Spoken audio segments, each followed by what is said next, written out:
Since levothyroxine, for example, Synthroid, Unithroid, Levoxil, and so forth, is most often prescribed for hypothyroidism, the effect of levothyroxine on the bones is an important issue.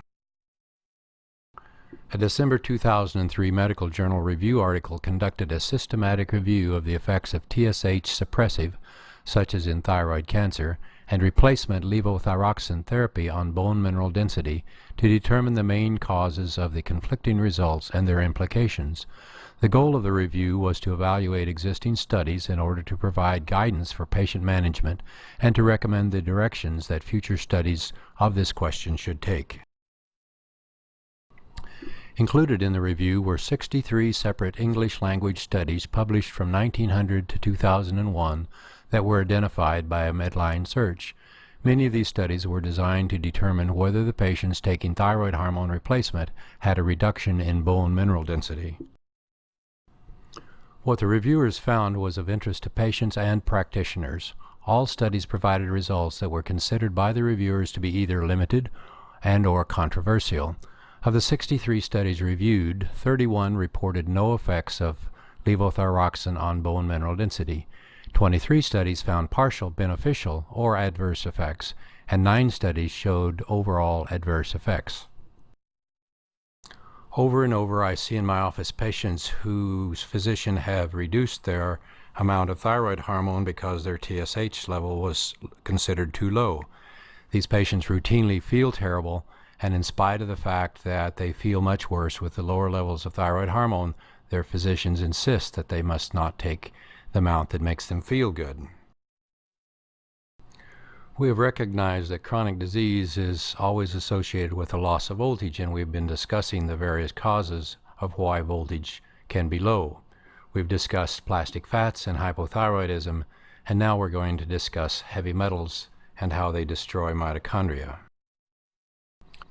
Mitochondria, and thus the number of rechargeable ATP-ADP batteries, are destroyed by heavy metals like lead, mercury, and cadmium. Let's look at lead poisoning. Lead may cause irreversible neurological damage, renal disease, cardiovascular effects, and reproductive toxicity. The reality is that lead particularly likes bone, the nervous system, and the heart. Chronic lead poisoning leads to symptoms of neurological problems with reduced cognitive abilities, nausea, abdominal pain, irritability, insomnia, metal taste in the mouth, excess lethargy or hypoactivity, headache, seizures, coma, anemia, kidney problems, and reproductive problems. It's particularly interesting to note that the anemia caused by lead is often mistaken to be simple iron deficiency anemia. Acute lead poisoning causes gastrointestinal problems like constipation, diarrhea, vomiting, poor appetite, and weight loss. Acute lead poisoning is identified generally by having lead found in a blood test. When lead is found in a blood test, it means that there is a current exposure, because lead rarely stays in the blood very long and simply goes down deep in the tissue where a blood test cannot find it. In humans, lead toxicity sometimes causes the formation of a bluish line along the gums, which is known as the Burton's line, although this is very uncommon in young children. Blood film examination may reveal basophilic stippling of the red blood cells, as well as changes normally associated with iron deficiency anemia, microcytosis, and hypochromia. I've seen cases of lead poisoning where they were not responding to iron, even though the blood profiles are identical to iron deficiency anemia. Lead affects the peripheral and central nervous system. The most common signs of peripheral neuropathy due to chronic lead poisoning is painless wrist drop or weakness of the extensor muscles of the hands, which usually develops after many weeks of exposure. A direct link between early lead exposure and extreme learning disability has been confirmed by multiple researchers and child advocacy groups. A May 2000 study by economic consultant Rick Nevin theorizes that lead exposure explains 65 to 90% of the variation in violent crime rates in the U.S. and other countries. Lead has no known biological role in the body. The toxicity comes from its ability to mimic other biologically important metals, the most notable of which are calcium, iron, and zinc. Lead is able to bind to and interact with the same proteins and molecules as these metals, but after displacement, those molecules function differently and fail to carry out the same reactions, such as in producing enzymes necessary for certain biological processes. In traditional medicine, it is believed that the majority of lead poisoning occurs in children under the age of 12. However, recent examinations show that many adults are suffering from lead poisoning as well. The main sources of poisoning are ingestion of lead-contaminated soil, ingestion of lead dust or chips from deteriorating lead-based paints. Small children also tend to teeth and suck on painted windowsills as they look outside. Drinking water, plumbing and fixtures that are either made of lead or have trace amounts of lead in them. Exposures to metallic lead, such as small lead objects, can rarely lead to an increase in blood levels if the lead is retained in the gastrointestinal tract or appendix. Lead can also be found in some imported cosmetics such as coal from the Middle East, India, Pakistan, and some parts of Africa, and surma from India. Coal is a mixture of soot and other ingredients used predominantly by Middle Eastern, North African, Sub-Saharan African, and Asian women, and to a lesser extent men, to darken the eyelids and as mascara for the eyelashes. Imported toys, such as many made in China, have become a major problem in the U.S. Many things imported from China contain lead. There are also risks of elevated blood lead levels caused by folk remedies like Azaricon, which contains 95% lead and is used to so-called cure empacho, or an impacted stomach. Lead may be contracted through the mucous membranes through direct contact to the mouth, nose, eyes, and breaks in skin. Most people born before 1950 were exposed to lead in gasoline and paint. It only takes a piece of lead the size of a grain of salt to poison you. Lead tends to be suppressed in bone by hormones. As your hormone levels decrease, the lead leaches out of the bone and often affects the heart in the 40s and 50s. That's the age of heart attacks. Mercury likes fatty tissue like brain, liver, kidneys, and endocrine glands. According to the World Health Organization, 80% of mercury comes from mercury amalgam fillings in your teeth. In February 1998, the U.S. Environmental Protection Agency issued a report citing mercury emissions from electric utilities as the largest remaining anthropogenic source of mercury released to the air. EPA officials estimated that about 50 tons of elemental mercury are emitted each year from U.S. coal-burning power plants, with lesser amounts coming from oil and gas burning units. According to EPA estimates, emissions from coal-fired utilities account for 13 to 26% of the total airborne emissions of mercury in the United States. 1/4 of adults in New York City have elevated levels of mercury in their blood. A study by the city's Department of Health and Mental Hygiene found that mercury was highest in Asians, women, and those with higher incomes. Thus far, all cancer patients that we have examined have had high levels of both mercury and lead in their systems. Heavy metals don't stay in the blood, they quickly move into tissues. If you find heavy metals in a blood test, it means you have a current and ongoing exposure. The only accurate way to test for heavy metals is with a chelation urine provocative test. A chelating agent is given intravenously, and then a 6-hour urine sample is collected and tested for heavy metals. Hair tests are not a reliable way to look for heavy metals. Materials like zeolite, chlorophyll, cilantro, etc. are not reliable ways to remove metals. They stay in the gut and are not absorbed into the system. Since the metals are deep in your tissue, these agents in your gut cannot access the metals. The only reliable way to remove metals is with chelation. Sweating, like infrared saunas, raw garlic, glutathione, etc. are also helpful. We have been discussing the primary causes of low voltage. Now we're going to discuss dental decay, root canals, bone infections, and the thioethers and gliotoxins that they produce, causing destruction of mitochondria. Dental infections destroy mitochondria with thioethers and gliotoxins, as well as with mercury poisoning.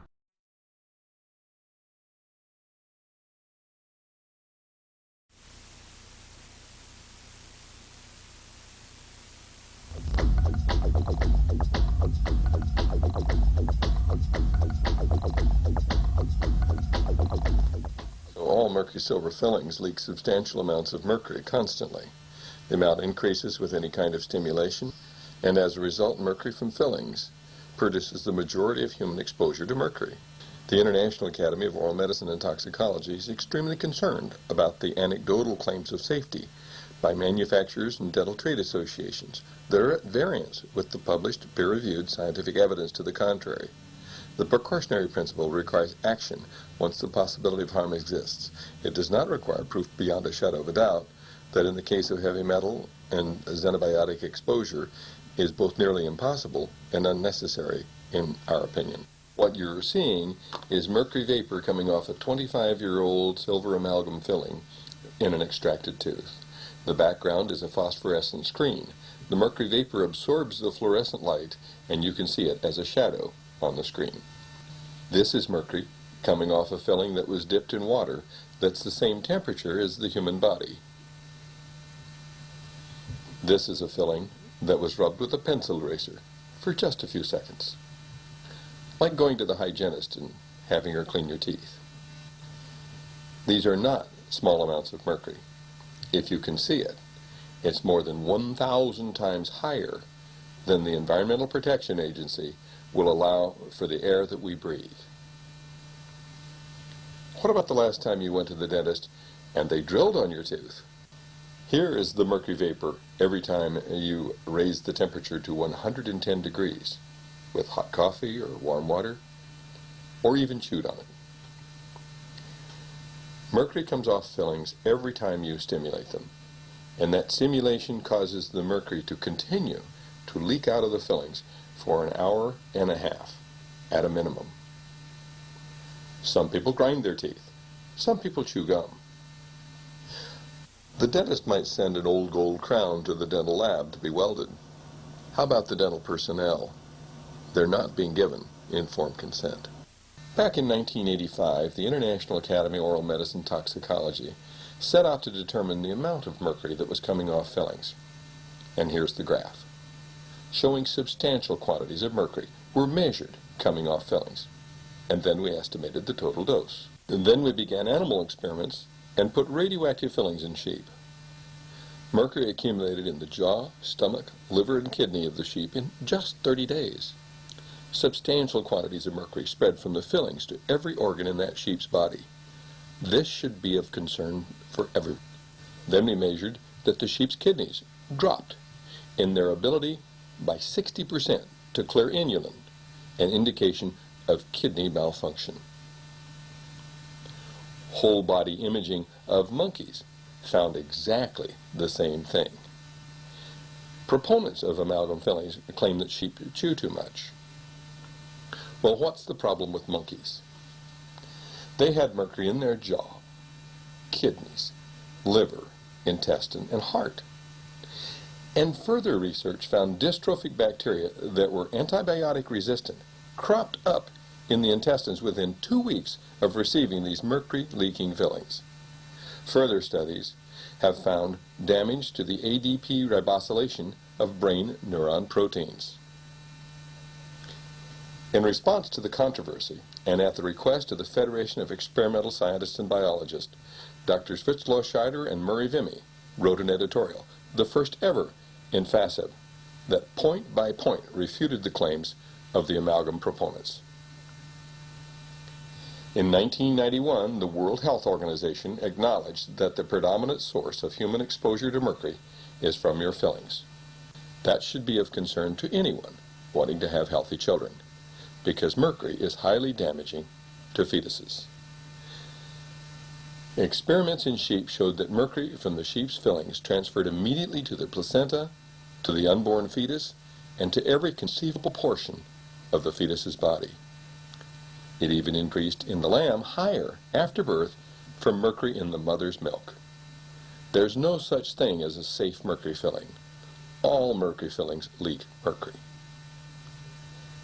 The combined effect of mercury, cadmium, and lead is just now being investigated, but it's not 1 and 1.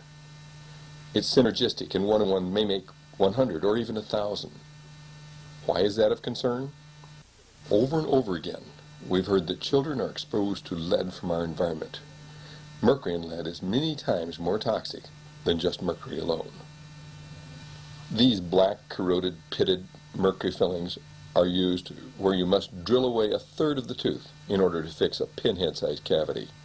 Even if you love mercury, it's the wrong thing to do to the children. It leads to broken, diseased, root canal extracted teeth throughout the rest of the life.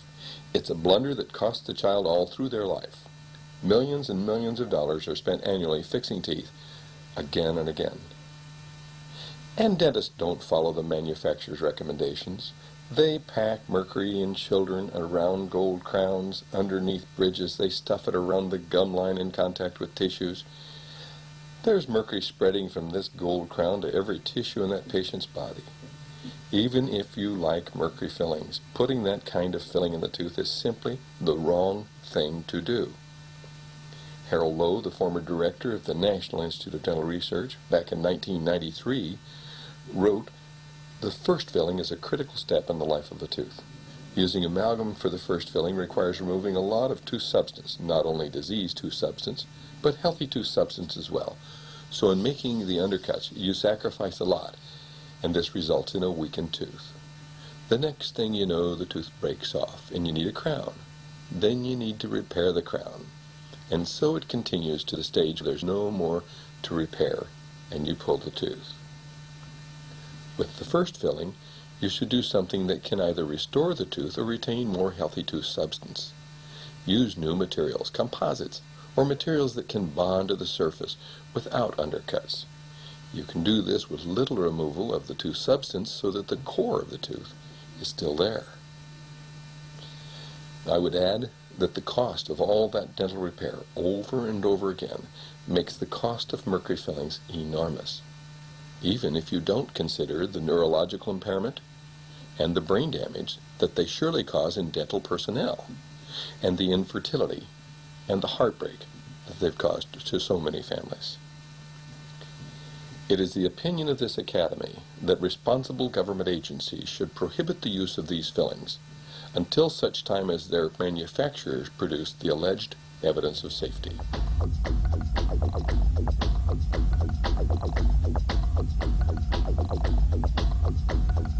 Show me the science.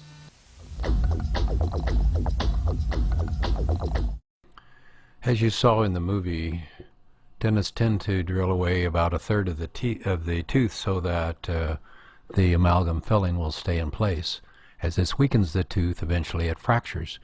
The dentists then tend to put a crown over the top of that, so you have underneath your new crown you have the mercury and an open wound in your tooth. This continues to cause problems. One of the problems the dentist faces once a crown is in place is that the x-rays do not show what's going on underneath the crown. The dentist just has to guess as to what's happening there. I've discovered you can determine to some extent what's going on under the crown with a simple voltmeter. If you take a voltmeter and strip the insulation off of copper wires and put the voltmeter on it, you'll measure voltage. If you take a tooth that has 20 millivolts running through the nerve inside the tooth and you drill down through the insulation or the enamel of the tooth and get down close to the nerve and then fill this with metal, it will create a short. You can then use your voltmeter to measure what the voltage is inside the tooth. You can easily acquire a voltmeter that measures in millivolts at your local hardware store, electronics store, etc. As you see in the image, you can put the ground against the inside of the cheek and then touch any metal portion of a dental filling or crown with the other electrode. Now you can measure the millivolts voltage coming out of that tooth. You shouldn't have more than 30 millivolts or so coming out of a tooth. What I've discovered is that if you have as much as 100 millivolts coming out of a crown, if you ask the dentist to lift off that crown, he will always find decay underneath the crown. Porcelain crowns usually have a metal cap underneath the porcelain. You can see this metal cap at the gum line as you see indicated by the arrow in this image. One can put the voltmeter here and measure what's going on underneath a porcelain crown. Here's an example of a crown that looks pretty good. However, when the crown is removed, what appears underneath it doesn't look so good after all. Mercury amalgam fillings, as you see in the upper image, should be replaced with composite fillings, as you see in the lower image. You saw in the film how large amounts of mercury come away from mercury fillings when the dentist drills on them. Therefore, it's important that as you have your fillings removed, you not breathe your own air coming out of your own mouth. For this reason, the dentist must give you an auxiliary air supply where you breathe air coming from someplace other than your own mouth. In addition, you don't want to swallow pieces of mercury, and therefore the dentist must use a rubber dam. The rubber dam is this piece of rubber that you see in the image. The dentist simply pushes through the rubber the tooth that is intended to have a filling removed. Thus, if any portions of the filling drop down into your mouth, they're captured by this rubber dam so you don't swallow them. It's important for the dentist to use both an air supply and a rubber dam when removing amalgam fillings. If the dentist tells you that these things aren't important, simply go find another dentist. Otherwise, you will end up with mercury in places that you don't want, like in your brain. Root canal teeth are a particular problem. The way you perform a root canal procedure is to place an auger down into the root of the tooth, as you see in the upper right picture, and simply rip out the artery and the nerve. This leaves behind a dead tooth. The dentists are the only physicians who purposely leave dead tissue in the body. The problem is that dead tissue in the body always becomes infected. There are no exceptions. Infected tissue in the body always causes problems. If you pull a root canal tooth and put it in a glass of saline for a day and then inject 1 drop of that saline into a mouse, he will be dead in less than a minute because of the toxins put out by the infections in the teeth. These toxins are called gliotoxins and thioethers. Here you can see a cross-section of a tooth. Notice that each tooth has 2 to 3 miles of these small tubules, as you see in the left diagram. The left diagram is a normal vital tooth. In the right diagram, you see a root canal tooth. Notice all of the infection that is down in all of these tubules. Root canal teeth always become infected. A severe problem is when the bone around a tooth becomes infected. Oftentimes this occurs from the infection extending from the root canal tooth into the bone itself. Sometimes this infection occurs when a tooth is pulled, but the periodontal ligament, or the ligament that holds the tooth to the jaw, is not removed by the dentist, and this simply rots and the area underneath the sealed bone becomes a small abscess in your jaw. Generally, these do not cause much pain or no pain, and so they often go unnoticed by the patient. However, the toxins put out by these infections in the jaw are quite severe and do cause damage with other organs in your body. You must have your root canal teeth removed. The dentist who invented the root canal procedure, George Meinig, DDS, spent the last years of his career trying to get dentists to stop doing root canal surgery. You should read his book, Root Canal Cover-Up. Although you will be very hesitant to remove root canals, they must be removed and replaced with a bridge. Any dead tissue in your body must be removed, whether it's your tooth, your appendix, or your big toe.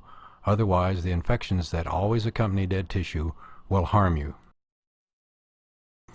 We have been discussing various causes of low voltage, including eating plastic fats, being hypothyroid, having heavy metal poisoning, and dental infections, all of these causing voltage to drop.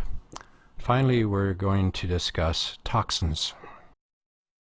Most toxins in the body are fat-soluble and end up in a globule of fat. They are sent to the liver. The liver acts like an air conditioning filter to remove them from the blood. It is then the liver's job to turn them from fat-soluble to water-soluble so you can excrete them through your kidneys. Like any other filter, the liver gets dirty.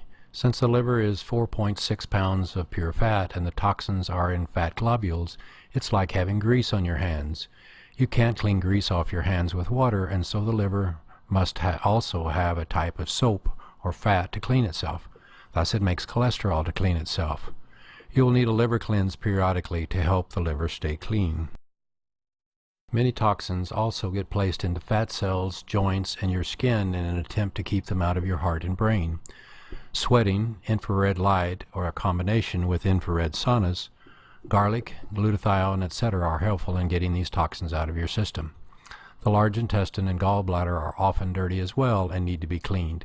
When they are dirty, parasites are often present as well. Now let's discuss oxygen. Oxygen is critical for cells to work. The amount of oxygen in your cells is determined by the voltage of the cell. If you take a glass of water and put a tube into it bubbling in oxygen, the amount of oxygen that will dissolve in that water is dictated by the voltage of the water. Thus, as the voltage raises, you have more oxygen, and as it lowers, you have less. Otto Warburg in 1966 received the Nobel Prize for discovering that cancer cannot grow if oxygen levels are normal. The amount of oxygen in a solution is determined by the voltage of the solution. Thus, if your voltage is low, the amount of oxygen in your tissue will be low, allowing cancer to grow. In addition, when voltage and oxygen are low, you are in what's called anaerobic metabolism as opposed to aerobic metabolism. Aerobic means oxygen is available. Anaerobic means oxygen is unavailable. When you're in oxygen unavailable metabolism because the voltage is low, then your metabolism is very inefficient. This graph shows you what we've been discussing. Notice at minus 30 millivolts, a great deal more oxygen is in the solution than at minus 10 millivolts. As voltage continues to drop, less oxygen is able to be dissolved into the cells. When low voltage causes oxygen to be diminished, it is useful to push the oxygen into the cells using hyperbaric oxygen. Generally, when you go to a center that has hyperbaric oxygen, they will suggest that you spend 40 hours in the tank. We find that it's only necessary to use the oxygen until the patient's voltage comes back to normal. Once it's normal, then the oxygen will automatically come into the cells as you need it. So if you are sick and need help, what should you do now? Having a tennant biomodulator will be useful, particularly if you have chronic pain. Since the body is 70% water, if you drink water that has significant voltage in it, it will help keep your cells charged and thus keep you healthy. I recommend you consider a water ionizer, for example the Jupiter-Neptune, to provide water that is an electron donor. With this device, you can dial in the amount of voltage you want in your drinking water. The distributor for the tennant biomodulator is Synergy Medical Group. They also have the water ionizers that I have suggested. You must stop eating partially hydrogenated fats and canola oil. You must correct your iodine levels with Lugol's iodine. You should check your morning temperature. If it is less than 97.6, you are hypothyroid and will need to take thyroid hormone under supervision of a doctor. You should have a urine provocative test for heavy metals and remove all of your mercury dental fillings. You should also remove all root canal teeth and replace them with a bridge.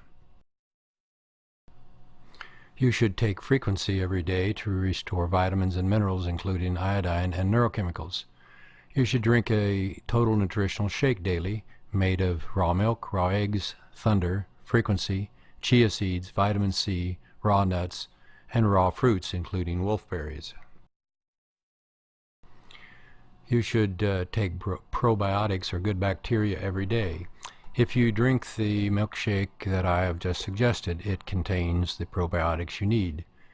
Eat 90% of the rest of your diet as raw, unprocessed foods. The literature is confusing about cooking, but cooking certainly removes electrons. You should stop smoking if you smoke. Generally speaking, you will not be successful in stopping smoking until you correct dopamine in your brain, which means you need to be on frequency for about 4 to 6 months. Then you will be much more successful in your attempt to stop smoking. You should avoid all artificial sweeteners and MSG. You should avoid sodas, coffee, and tea, except for herbal and green tea, and alcohol, because they inhibit your body's use of zinc. You should also try to stay away from chlorinated water. You must attempt to avoid fluoride in all forms.